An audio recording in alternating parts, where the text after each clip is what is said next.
31페이지 14항입니다. 이제 교회론만 보면은 강연은 이제 다 끝나기 때문에 강연은 좀 천천히 나가고, 웨스민스터가 이제 새로 시작하는 거라 조금 웨스민스터의 비중을 좀 많이 둬서 좀 설명을 드렸습니다. 입법권과 관련된 14항, 13항. 가톨릭 교회법은 무의미한 집성에 의해서 유대교적 요소로 양심을 괴롭힌다. 같이 읽어봅니다. 둘째 점을 본다면 이런 유전들이 쌓이고 쌓여서 지금은 그리스도의 교회로서는 도저히 참을 수 없을 정도로 수요가 부르다는 것을 누가 모르는가. 일종의 유대교가 의식에 나타나며 어떤 규정은 경건한 마음에 잔인하게 고통을 가한다. 그러니까 교회법이 잘못 방향을 잃게 되면 성도들이 엄청난 폭력에 노출이 된다는 겁니다. 그래서 지금 칼빈이 이토록 계속해서 로마 카톨릭적인 이러한 그 교회법의 폐단을 계속해서 지적해내는 겁니다. 성도들의 생활에 있어서도 엄청난 폭력을 당하게 되고, 종교적인 문제에 있어서도 어떤 데로 간다고요? 유대교적 요소로 돌아간다는 겁니다. 유대교의 구약의 의식과 제사와 절기 제도를 잘못 남용한 후대의 유대교들이 오늘 설교에서도처럼 그렇게 구약의 제사와 절기를 그 본질을 잘 제대로 인식하면서 참여한 게 아니라 형식만 남아버리는 형태로 그렇게 구약 유대교가 뒷부분에 가서는 이제 바벨론 포로 후기 이후에서는 완전히 변질되잖아요. 그러니까 그런 형식주의적 유대교 형태로 교회법을 잘못 운영하게 되면 변질된 유대교로 돌아간다라고 하는 이 위험성을 지적해냅니다. 그러니까 교회법을 잘 만드느냐 못 만드느냐는 단순한 문제가 아니라는 거예요. 성도들의 삶도 망치지만 더 나아가서 기독교라고 하는 이 중요한 정체성이 무너져버리는 이러한 또 위기를 겪을 수 있다는 것이. 일종의 유대교 의식이 나타나며 어떤 규정은 아주 경건한 마음에 잔인하게 고통을 가하게 된다는 거예요. 지금 한국교회가 예배의식과 이 형태에 있어서 유대교적으로 지금 돌아가려고 하는 이런 그 퍼포먼스들이 얼마나 많이 노출되어 있는지, 또 로마 카톨릭적으로 돌아가려고 하는 형태들이 얼마나 많은지, 이 심각성에 대한 부분들을 500년 전에 400년 전에 글을 읽으면서 우리가 그대로 느껴버리는 거예요. 지금 한국교회 안에 예배의식과 관련된 이러한 여러 가지 부분들이 개혁된 장로교회로서의 그 유산을 물려줬는데 그걸 포기하고 자꾸만 이제 유대교 안에서 로마 카톨릭 안에서 행했던 그런 형식들로 돌아가는지, 이러한 풍토들. 그리고 성도들은 그걸 아무런 거리낌 없이 그냥 받아들이는, 근데 그 받아들임으로 인해서 자신의 삶 전체가 송두리째로 망가지는데도 불구하고 그걸 모르고 그걸 좋아하는 형태로 쫓아가는 것이. 그리고 단편적으로 구약의 여호수아 땅 밟기 같은 경우, 그게 어떻게 가능한 일입니까? 그런데도 한국교회 안에 비일비재하게 일어나잖아요.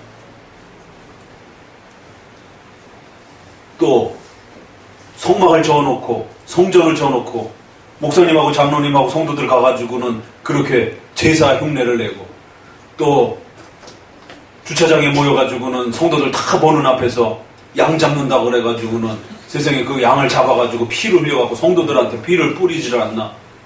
그게 동물학대법으로 장로님하고 다 고발이 돼가지고는 세상에. 그걸 또 은혜라라고 또 성도들은 생각을 하는 거예요. 그러니까 이게 종교가 미신화되고 샤머니즘화 된다라는 겁니다. 종교가 샤머니즘화돼도 사람들이 은혜를 느낍니다. 왜냐하면 사람들은 종교성이 있기 때문에, 불교도 그렇고 다 거기에 은혜가 나름대로 된다고 하니까 사람들이 거기 빠지는 거예요. 무당한테 빠지는 것도 그렇고, 점집에 가는 사람들도 그렇고, 자기 나름대로 희열을 느끼는 겁니다.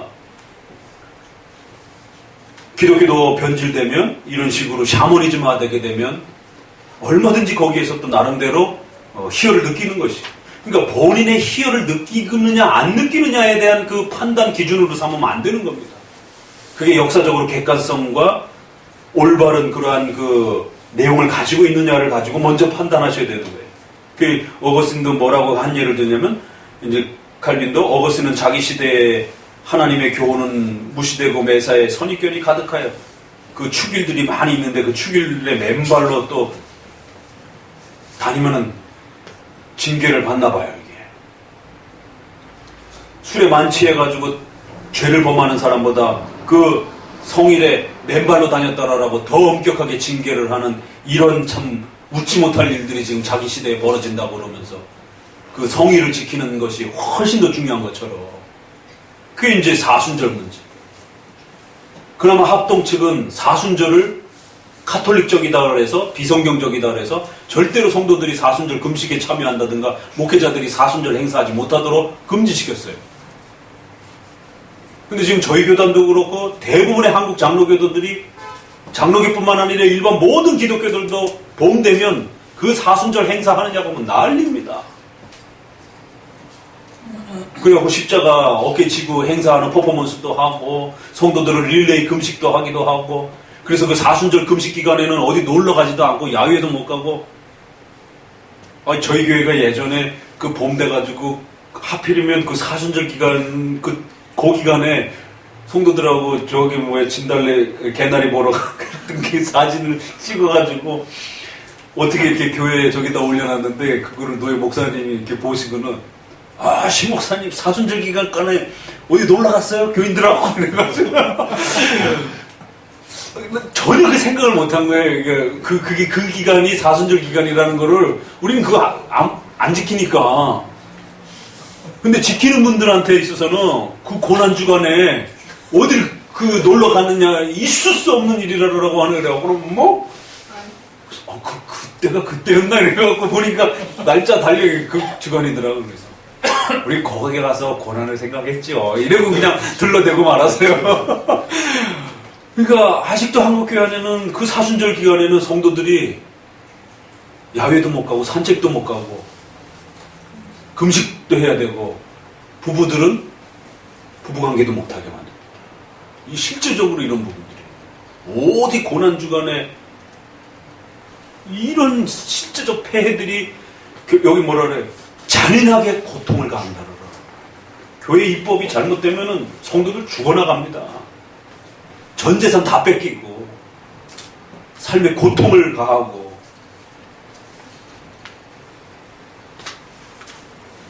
개혁이라는 게 왜 그렇게 중요한지에 대해서 정신 바짝 차려야 되는 것이 골로새서 2장 20절을 다시 한번 또 언급하면서 왜 자꾸 세상 초등학문으로 돌아가려고 하느냐라고 하면서 구약의 율법적 이러한 형식을 이미 예수님께서 완성해 주셔서 예수님이 죄를 사하시는 본질이시고 바로 그분이 주인이시다라고 분명하게 드러냈는데도 불구하고 인자 그 예수님을 통해서 죄사함 받는 이 방식을 유대인들은 불편해서 못 받아들이는 거예요. 오늘날도 예수님의 우리의 죄의 문제 그래서 그 죄를 용서해 주시는 이러한 예수님의 칭의 이런 부분은 불편해갖고 못 받아들이는 거예요. 온통 예수님 믿고 잘 먹고 잘 살자 복 받자 잘 되자 이런 것에는 사람들이 귀를 기울이고 박수를 보내고 그런 설교하는 사람들이 구름대처럼 모여드는데 여러분 죄인입니다. 그 죄를 해결하셔야 됩니다. 예수님이 우리의 죄를 해결해 주시기 위해서 십자가에 못 박혔습니다. 그래서 우리가 의로움을 받은 것입니다. 근데 그 의로움의 그 칭의의 의로움은 무엇으로 구성되어 있는지 아십니까? 율법을 지키신 능동적 의와 십자가에 죽으신 그러한 수동적 의로 구성되어 있습니다. 목사님 머리 아파요. 뭐 능동적 의는 뭐고 수동적 의는 뭐예요? 이러고 있단 말이에요. 나 예수 믿어서 나 이제 하나님 백성이 됐습니다. 그러면 당신의 죄가 없어지고 하나님의 예수님의 의로움을 받았습니까? 그렇죠. 나 칭의 받았는데요. 이신칭의. 나 칭의 받았는데. 그럼 칭의가 뭐죠? 칭의가 뭘로 돼 있죠? 글쎄요. 그게 뭐죠? 자기가 받은 복이 뭔지 몰라요. 그래서 지금 한국교회 안에 예수님의 십자가 그래 오죽하면 우스갯소리를 십자가교냐 부활교냐 이래가지고 지금 싸움이 있고 하필은 우리 교회랑 이름이 비슷해가지고는 비슷한 게 아니죠. 똑같은 거죠. 한마음교회 춘천 한마음교회 이래갖고는 부활교라고 해가지고는 거기 목사님이 부활만 너무 강조를 해가지고는 십자가를 등한시하는 것처럼 하면서 부활만 강조해가지고 지금 부활교라고 그러고 또 그걸 공격하시는 분은 십자가의 죽으심이 중요하다라 해갖고는 부활을 등한시처럼 하는 거래갖고 또 그분은 또 부활 십자가교라라고 또 이렇게 비아냥거리면서 한국교회가 그것 때문에 시끌시끌하고 정리가 안 되는 이게 말이 됩니까 이게? 그건 우리의 칭의의 가장 기본인데 어떻게 그걸 둘로 나눠서 생각할 수 있습니까? 그건 같이 가는 거지.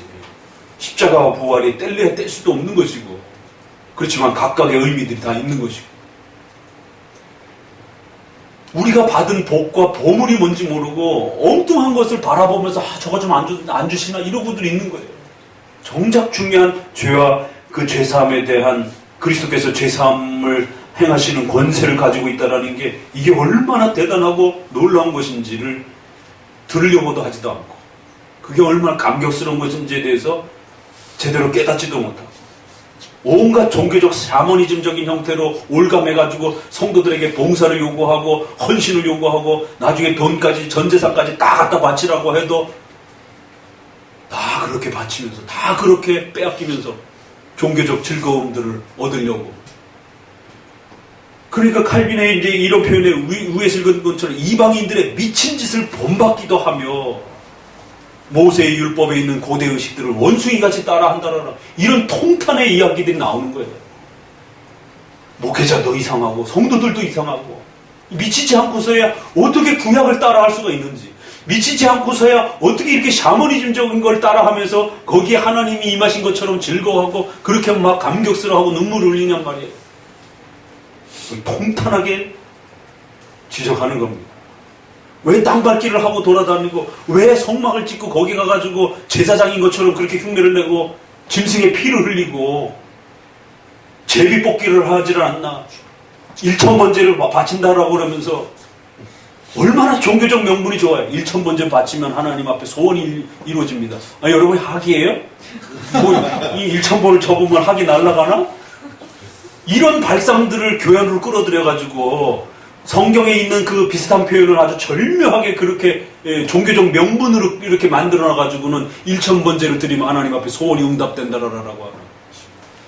그럼 1,000번제를 어떻게 해야 되는데 1,000원으로 1,000번을 하면은 믿음이 조금 작은 거고 10,000원으로 하면 조금 그래도 괜찮은 거고 50,000원짜리로 이제 하면 정말 하나님이 급행열차로 받아주시는 거고 이런 식의 무슨 이게 진짜 무슨 저기 뒷골목에 저기 강도도 아니고 성도들의 그런 재산과 이런 것들을 빼앗기 위해서 온갖 종교적이고 사모니즘적인 이런 것들을 교회 안에 명분으로 제시하고 또 법적으로 그렇게 제시를 해놓고 가로막아가지고 성도들의 삶 전체를 올가매는 아주 이 표현을 갖다 아주 잔인한 고통이다라고 그러면서 잔인한 고통에 속박받지 않으시려면 열심히 장로교 신앙을, 장로교 교리를 공부하셔야 됩니다. 그래야 벗어날 수 있어요. 종교적 미신과 샤머니즘이 무서운 겁니다. 한번 올가매지게 되면, 왜 그 뭐라래요? 징크스라 그러잖아요. 못 벗어나잖아요. 우연찮게 한 번 그랬는데 두 번째 그래. 그러면 그다음부터 못 벗어나. 야구 선수들, 운동 선수들 그러죠. 믿지 않는 사람은 못 벗어납니다. 근데 신자들도 잘못된 샤머니즘적 그런 형태들에 그렇게 메어지게 되면 그게 한 번 맞들려지게 되면 못 벗어납니다. 1,000번째, 1,000번째 해서 딱 했는데 정말 남편 사업이 갑자기 잘 됐어요. 사탄이 만만한 존재가 아닙니다. 그 1,000번째 딱 끝날 때 좋은 일이 딱 일어나게 또 그렇게 갑자기 예상치도 못했던 재정이 훅 들어옵니다. 야, 이거 진짜 기도 응답 되는구나. 두 번째 1,000번째 또 들어가.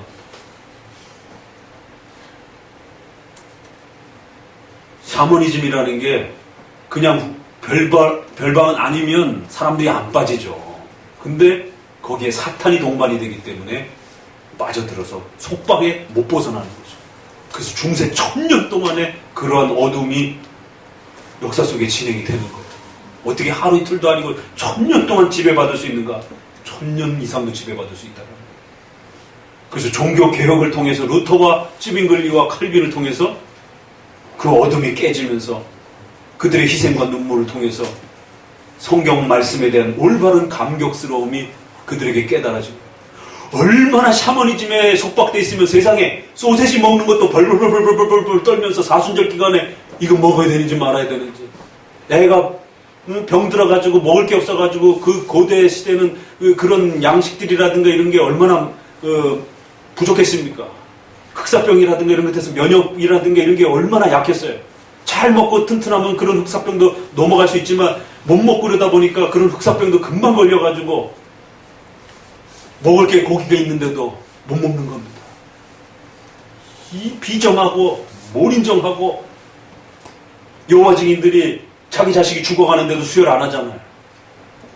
미친지 아니하고는 진짜 여기 있는 표현처럼 정말 미치지 않고서는 부모와 자식지간이라고 하는 정말 소위 천륜이라고 하는 그런 뗄래야 뗄 수 없는 인간의 본성이 있는데 자기 자식이 눈앞에서 죽어가는데 그건 어떤 종교적인 어떤 부분이라 할지라도 그냥 인간의 본성으로 움직이는 거예요. 그래서 법에도 가족이 범죄를 한 것을 숨겨주는 것에 대해서 처벌하지 못하잖아요. 그럼 법으로 건들 수 있는 부분이 아니기 때문에 아무리 불법이라 해도 그냥 본성적으로 숨겨주게 되잖아요. 자기 가족이니까. 하물며 인간의 상식적 법에서도 그렇게 가족 간에 어떤 범죄가 일어났을 때 그걸 숨겨주는 거를 저기로 이렇게 처벌하지 못하는 인간의 본성을 이해하는 거예요. 근데 세상에 이 종교의 가르침이 들어가면 얼마나 무서운지 그 인간의 인간의 그 본성적 본능조차도 막아버리는 거예요. 무서운 겁니다, 이게. 세상에 자기 자식이 죽어가는데 그 죽음을 자신의 종교적 신념 때문에 고치지 않는 것이에요. 인간의 본성을 뛰어넘는 폭력을 행사할 수 있는 게 변질된 기독교가 그렇게 남용이 되면 그런 일이 벌어질 수 있다는 겁니다. 그걸 자랑스럽게 또 그렇게 군대에 안 가는 이런 부분들을 평생에 호적의 빨간 줄이 돼가지고는 그렇게 모든 사회적 이런 부분들을 혜택을 잃어버리고 이러한 그 피해를 당하는데도 부모로서 전혀 거기에 대해서 의식지도 않고 종교적 남용과 이 변질된 입법 행위가 사람 죽이는 겁니다. 14번 의식은 그리스도를 나타내는 것이지 숨기려는 것이 아니다. 그러니까 오늘 설교처럼 그런 중요한 구약의 의식들은 예수 그리스도를 향해 있고 예수 그리스도를 통해서 완성되면서 그 예수 그리스도를 통해서 최종적으로 그 모든 부분들이 그렇게 해석되어져야 되고 그렇게 정리가 돼야 되는 것인데 그리스도의 본질과 오신 본질과 핵심은 다 빼어놓고는 오히려 의식들을 따라하려고 하는 이런 행위들은 오히려 그리스도까지 나중에는 어떻게 해요? 배척하는 단계까지 나간다. 그러니까 우리가 의식을 이렇게 하고 안 하고의 문제가 단순한 문제가 아니라 기독교 전체를 망가뜨리기도 하고 개인의 삶을 총체적으로 붕괴시키기도 하고 결국 그리스도를 배척하는 무서운 단계까지 나아간다는. 그 중에 특별히 이 입법 행위에 있어서 많은 오남용이 일어나는 게 바로 의식법과 정치법에서 그렇게 많이 일어나는 거예요. 그래서 유대교로 또 구약적 행위로 돌아가기도 하는 것입니다. 왜? 구약에 많은 의식법들이 소개가 되고 있고 많은 정치법들이 소개가 되고 있기 때문에 그걸 문자적으로 다이렉트로 적용했다가 그런 일들이 벌어지는 거죠. 정결의식법에 대한 부분들도 음식법과 관련되는 거를 갖다가 안식교에서 그대로 적용해가지고는 돼지고기 먹으면은 무슨 뭐 큰 해가 있는 거죠. 그래서 예전에 무슨 구박죠?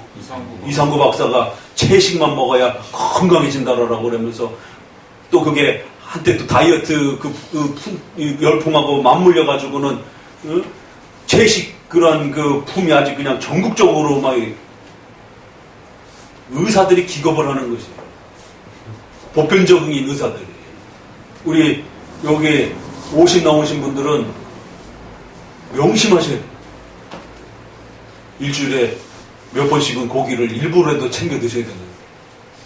그게 보편적 상식이에요, 그냥. 골다공증이라든가 이런 근육이 없어지기 때문에 단백질을 일부러라도 챙겨 드셔야 된다라고, 이건 제 말이 아니고 의사들이 그렇게 얘기를 합니다.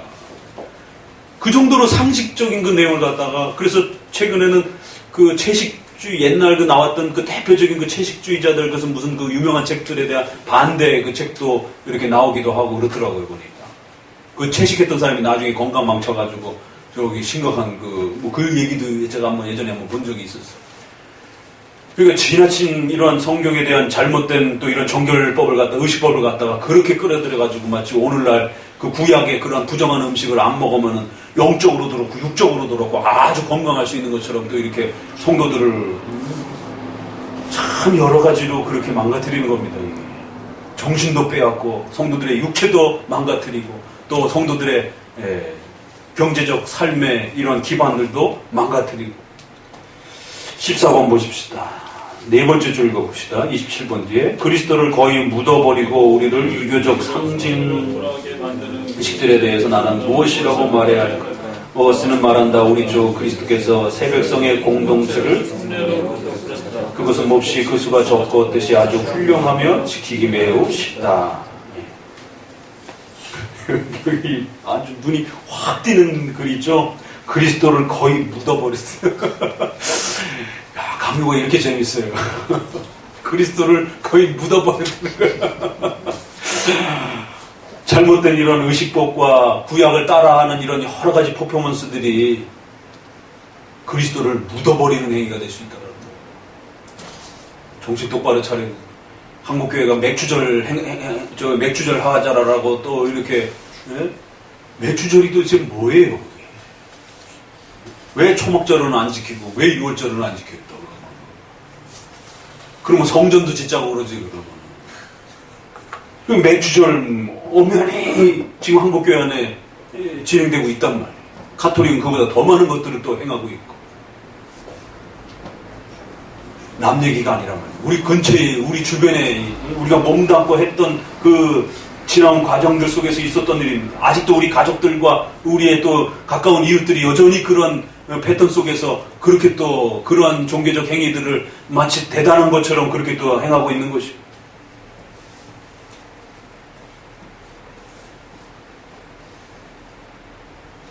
그리스도를 묻어버리지 않으시도록 조심하셔야 돼요.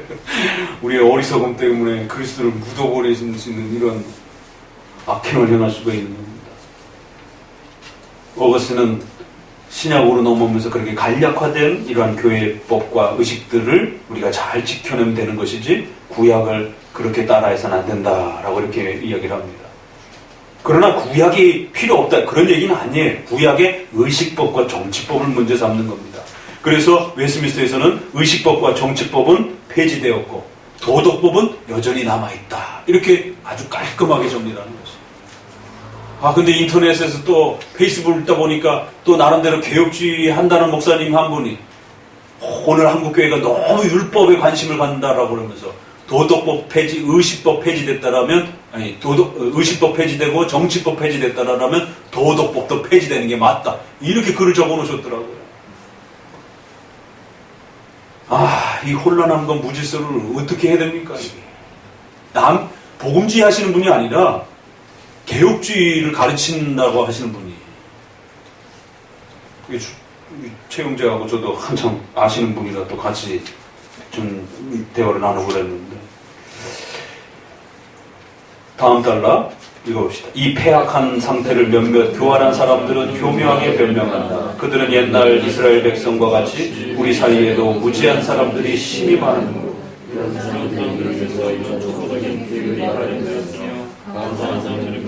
그런 것이 필요하지 않을지라도 약한 형제들에게는 유익한 것이므로 무시해서는 안 된다고 말한다. 얼마나 핑계가 그럴듯합니까? 연약한 자들을 위해서는 이런 의식들이 좀 필요하다라는 거예요. 그래서 좀 종교적인 그러한 성품들을 이렇게 유지할 수 있도록. 우리가 이거를 존중하고 이거를 우리가 신앙의 어떤 그런 중요한 어떤 걸로 삼는 건 아니지만 그래도 연약한 신자와 부족한 신자들을 위해서는 무지한 신자들과 이제 약한 신자, 초보적 교육을 배우는 사람들한테는 좀 필요하지 않겠느냐라고. 결국 그런 식으로 접근해서 결국 과도한 그러한 이제 남용들이 일어나는 겁니다. 232페이지 보세요. 두 번째 줄. 하나님께서 우리와 옛사람들을 구별하시고 옛사람들은 아이처럼 표징과 비유로 가르쳤지만 우리는 그런 외면적 부속물이 없이 더 단순하게 가르치신 것은 공연한 일이 아니었다. 하나님께서 구약과 신약을 통치하는 방식이 달라졌다라고 이렇게 말하는 겁니다. 구약은 아직 예수님이 오지 않았던 그런 시대였기 때문에 아이와 같은 시대고 계시도 또 충분하지 않았기 때문에 아직 그렇게 많은 부분들이 부족한 그러한 구약과 신약의 차이가 있다는 거예요. 이 차이를 잘 고려하면서 신구약 성경의 중요한 면들을 살펴야 된다는 겁니다. 그러나 구약이 부족하다는 얘기가 아니라 구약의 하나님의 그 역사와 사용하셨던 그런 방법들은 그렇게 마치 어린아이들에게 대해주는 것 같은 그런 표징과 상징적 비유 방법으로 그런 수단으로 많이 사용하셨다는 거예요. 갈라디아서 뒷부분부터 읽어봅니다. 그러나 우리가 어른같이 관리인의 보호에서 해방되었고 기초과정이 필요하지 않다. 주께서는 그의 교회에 어떤 사람들이 있으리라는 것과 그들을 좋을 것인가를 확실하게 예견하셨다. 그러나 위에서 말한 바와 같이 우리와 유대인들을 구별하셨다. 그래서 그 다음 줄 보면 그리스도께서 폐지하신 유대교적인 것을 부활시키는 것은 미련한 짓이다. 옛 백성과 새 백성의 차이에 분명하게 유의해야 된다는 것이. 요게 이제 우리 마가복음에 한 2주, 3주째 다음에 이제 나올래요. 세불은 세수대라고 하는 그 유명한 이제 그 말씀하고 이렇게 맞물려 가는 것이에요. 새 포도주는 새 포도주에, 낡은 포도주는 낡은 포도주라고 하는 이 독특한 이 표현도 굉장히 어려운 표현입니다. 이게 도대체 무슨 말인가? 세수는 세부대 부라고 하는. 근데 세상 사람들이 이 표현을 더 잘 알아. 더 많이 써먹고. 새 것이 좋다 이렇게 써먹는 거예요. 그런 뜻이 아닙니다. 그 성경에서의 그 표현은 옛날 건 나쁘고 새 것이 더 좋다 이런 뜻이 아니에요. 그렇게 되면 구약 폐기론이 된 거예요. 우리가 이런 표현을 할 때 조심해야 되는 것은 구약 폐기론, 무율법주의 이걸 주장하는 건 아니에요. 구약이 성경 기록이 훨씬 더 많습니다. 실제적으로 비중상 왜? 중요한 내용이 있으니까 그런 거예요. 의식법과 정치법이 폐기되었다라는 것이지 구약 전체가 폐기되었다는 게 아니에요. 구약은 구약대로의 가치가 있는 겁니다. 신약은 신약대로의 가치가 있는 거예요. 그게 결론이에요. 예술의 그 가르침이. 미리 말씀드려 놓습니다. 근데 오늘날은 사람들이 그거를 세상 사람들도 그렇고 기독교인들도 그렇고 어떻게 써먹느냐면 옛 것보다는 새 거는 새 거에 담아야 돼. 이런 식의. 낡은 거는 좀 버리고 이젠 우리가 새로운 시스템에 새로운 제도에 이렇게 할 때 성경에 이제 그 표현을 아주 많이 정치인들도 써먹고 이제 기독교인들도 세계 더 좋은 거구나 이런 식으로 그 본문을 인식하는데 그게 그런 뜻이 아닙니다. 아주 대표적으로 남용된 기독교의 구절 중에 한 부분이에요. 그걸 잘못 이용하게 되면 결국 구약 폐기주의가 됩니다. 칼빈의 이글도 구약 폐기주의 문제가 아니라 의식법과 정치법에 대한 중단을 이야기하는 것이에요. 요한복음 4장 그 밑에 줄부터 읽어봅니다. 모세 시대에는 하나님께 대한 영적 경배를 이를테면 여러 가지 의식으로 감싸셔서 비유적으로 나타냈지만 지금은 이런 의식들을 폐지하고 하나님을 더욱 단순하게 경배한다는 것이다. 따라서 이 차이점을 혼동하는 사람은 그리스도께서 제정하시고 인정하신 질서를 정복시킨 것이다. 그래서 구약과 신약의 그 의식법과 정치법의 차이, 그럼에도 불구하고 도덕법으로서는 신구약 전체가 동일하다라고 하는. 그래서 동일한 믿음, 동일한 칭의, 동일한 회개, 신앙의 방식이 동일하다라고 하고 하나이다라고 하는 이 중요한 도덕법적 구원의 본질은 동일하다라는 걸 또 잘 지키고 이해하셔야 되는 겁니다. 이 차이를 이해를 못하고 이 차이를 오해를 하게 되면 구약을 버려버리게 됩니다. 넷째 줄 정도 아래 그러므로 하나님께서는 전혀 어렵지 않은 소수의 의식을 우리에게 주셔서 임재하신 그리스도를 나타나게 하신 것입니다. 밑에서 셋째 줄부터 읽어봅시다. 따라서 그 수단을 유지하기 위해서는 수요를 적게 하고 지키기 쉽게 하며 표현을 존귀하고 선명하게 할 필요가 있습니다. 그래서 신약에는 좀 더 그런 표현들이 예수 그리스도를 직접적으로 더욱 선명하게 드러내는 방식으로 몇 가지의 수단과 의식들을 그렇게 정리해 주셨다는 거예요. 그건 하나님이 그렇게 스스로 정리해 주셨어요. 근데 그거를 구약에 있다라고 해가지고는 그대로 따라하려고 하는 의식주의도 문제고, 또 반대로 구약을 이제는 없으니까 구약은 이제 필요 없다라고 하면서 구약 자체를 아예 폐기시켜버리려고 하는 오순절적인 또 사도행전만 강조하는 또 이런 스타일도 또 문제가 되는 거죠. 그러니까 참 기독교는 이래저래 그냥 그 성경 해석이 잘못됨으로 인해서 여러 피해를 입었던 겁니다. 그래서 오늘은 특별히 입법과 관련해서 구약의 의식법을 잘못 따라하게 되면 유대주의로 돌아가게 되고, 구약의 의식법 폐기가 됐는데도 불구하고 구약 의식으로 돌아가서 그리스도께서 신약에 오신 이 부분을 제대로 보호하지 못하고 결국 그리스도의 오심조차도 쓸데없는 것처럼, 이제는 그리스도께서 오셨기 때문에 구약의 그런 성전과 성막과 절기 방식들은 이제 안 써도 되고, 예수님이 오셔서 확정해 주신 세례, 성찬, 또 교회 예배, 이런 부분들을 지켜가면 된다라고 그렇게 정리해 주셨음에도 불구하고 자꾸 구약의 의식법으로 돌아가게 되면 그리스도를 무시하는 행위가 되는 것이에요. 그래서 사도행전 4장 22절에 사도들의 가르침을 받아 떡을 떼고 교제하며 기도에 힘썼더라라고 하는 이 부분을 가지고 칼빈은 신약 이후의 예배적 규범의 핵심 요소로 이렇게 신약에 정리돼서 확정된 걸로 잡아줍니다. 구약은 의식과 절기 예배였던 거고, 그게 바뀌었다라는 것이에요. 예수 그리스도께서 오신 다음에는 4가지 형태의 예배 규범으로 그렇게 확정됐다라는 겁니다. 사도들의 가르침을 받고, 그러면 그 가르침을 확장하는 방식으로 성경을 읽는 것이에요.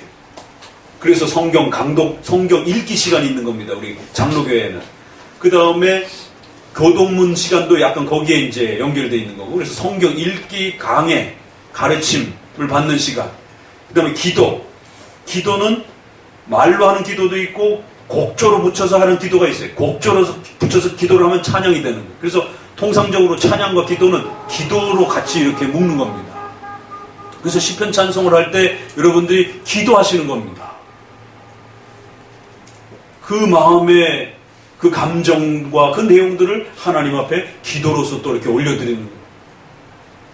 그래서 장로교는 순복음처럼 주여 삼창하고 이런 걸 많이 하지 않는 것도 시편 찬송 그 자체가 우리 기도이기 때문이기도 한 겁니다.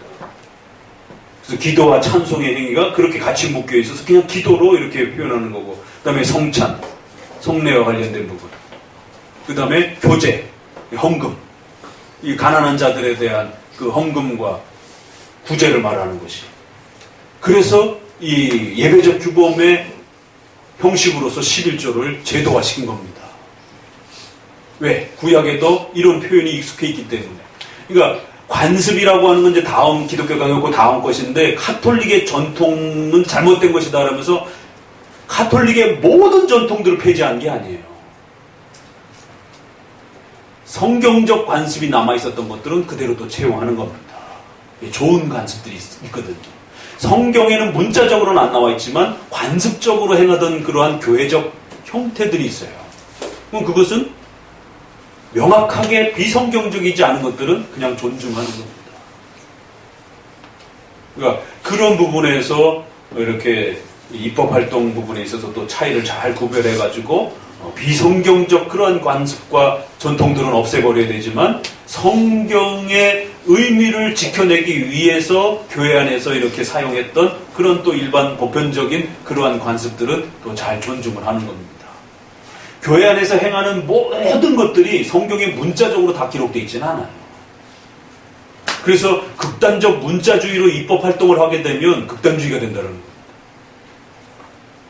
거예요. 이제 영교 형제하고도 우리 유럽 개혁교회법들 이야기하다가 그 차이를 얘기하다가 또 함께 대화도 나누긴 했지만, 전도사가 성경에 어디 있습니까? 목회자 후보생이 어디 있어요? 신학교가 성경에 어디 있어요? 선지학교에 우리가 온 것을 감사합니다 그러지만 구약의 엘리사 시대라든가 그게 오늘날 신학교입니까? 그게 그건 신학교가 아니죠. 그건 구약시대의 선지자들이 하나님 앞에 부름받는 그런 독특한 그 개별적 그 부르심에 의한 선지자들인 것이지, 오늘날의 이러한 보편적 일상적인 신학교 개념하고 다르단 말이에요.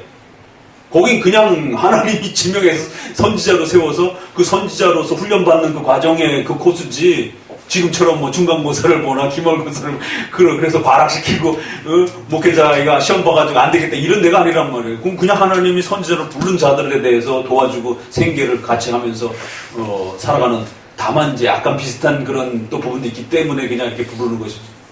성경에 신학교가 어디 있어요? 신약의 신학교가 어디 있어요? 그러나 그건 보편 상식적으로 우리에게 반드시 필요한 부분이란 말이에요. 목회자를 길러내기 위한 그런 과정 속에서. 그러니까 이런 모든 입법 활동들에 대한 부분들을 우리가 성경적이다라는 말을 잘못 사용하게 되면 극단주의가 되는 거예요. 그걸 또 제대로 사용 안 하게 되면 그냥 성경의 기준 없이 그냥 좋은 거 좋은 대로 그냥 좋은 게 좋은 거지 뭐 이러면서 그냥 아무거나 또 막 실용주의로 또 법을 만들 수도 있는 위험성이 있는 것이고. 그래서 지금 이 교회의 입법 행위라는 걸 도대체 어떻게 행해야 되는 것인지를 여러 각도에서 이렇게 지금 설명해 가고 있는 것입니다.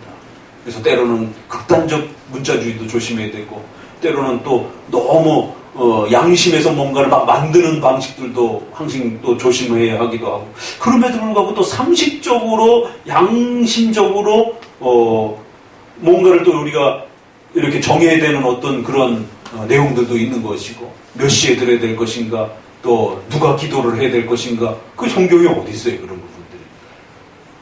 하도 답답해가지고 이 했던 이제 그런 얘기가 그런 겁니다. 그럼 회장이라는 게 어디고 의장이라는 게 어디 있어요? 성경에. 서기가 또 어디 있어요? 그렇지만 회의를 하면 서기를 뽑아가지고 기록을 해야 될 거 아니에요. 근데 성경에 서기가 어디 있어? 그러니까 조금만 우리가 생각해서 질문을 해보게 되면, 이거 성경에 없지 않느냐, 이런 단편적인 접근을 하는 사람들의 이러한 행동들이 얼마나 위험한 그 행동이고, 본인들 스스로도 그런 본인들 안에 있는 그 정치 행위는 다 성경에 있는가? 그것도 다 못한다고요. 본인들도. 그럼 본인들도 회장 있고 서기 있고 그럼 그건 어디 있어요? 그럼 임기 같은 경우도 5년 해야 되고 10년 해야 되고, 그 5년 하는 게 성경에 어디 있어요? 그건 그냥 상식적으로 관습적으로 교회 안에서 그렇게 또 해왔던 부분들이 있고, 또 우리 시대의 상식적 수준에서 또 이렇게 행해야 되는 부분들이 있는 거예요. 옛날에는 안수기도를 할 때 이렇게 머리에 얹을 수도 있고, 이렇게도 할 수도 있고, 그리고 예전에는 우리가 이 한국 사람들 정문화라서, 저도 주일학교 아이들 같은 경우는 기도해 줄 때 이렇게 안아주고 이렇게 기도도 많이 해주고 그랬어요, 예전에는. 지금은 안아주고 기도했다가는 큰일 납니다. 당장 신고 들어가서 난리가 날 수도 있는 거예요. 장성한 처녀들 같은 경우는 더더욱이나 더 조심할 수밖에 없는 거고, 처녀의 몸에 손대는 것 자체가 아주 지금은 어려운 시대에 그나마 목회자에게 허락되어져 있는 유일한 어떤 접촉 정도는 이렇게 안수 정도밖에 없는데, 그거를 막 이렇게 뭐 어깨를 감싸 안고 이렇게 막 기도를 한다는 이러면은 이제 우리 시대는 상당히 어려운 거죠. 근데 과거에는 그렇지 않았어요. 과거에는 은혜를 더 세게 받는 줄 알고 이렇게 해가지고 이렇게 치여 그러면은 그게 이제 그냥 다들 그냥 그렇게 하니까 그 시대는 그런 부분들이, 그래서 막 누르다 보면은 이제 막 어깨를 누르기도 하고 막 온몸으로 누르기도 하고 막 뭐 때리기도 하고 뭐 치기도 하고 막 그런 게 다 통용되듯이 지었지만 지금은 안 된단 말이에요. 그래서 지금은 이제 신학교에서 후보생들이라든가 이렇게 목회자들에게 교육법을 가르칠 때 절대로 여성의 몸에 함부로 지나치게 많은 면적에 손을 대지 않도록 당부하고 또 당부하고, 그게 성경의 법이 어디 있어요? 그냥 성경에 그냥 정결하고 순결함을 잘 유지해라 그러면 디모데서 특별히 부모에게는 아무리 교회 목회자라 할지라도 연장자라든가 이런 부분 아버지를 대하듯 하고, 여성에게는 자기 누이를 대하듯 하고, 참 멋있는 표현이잖아요.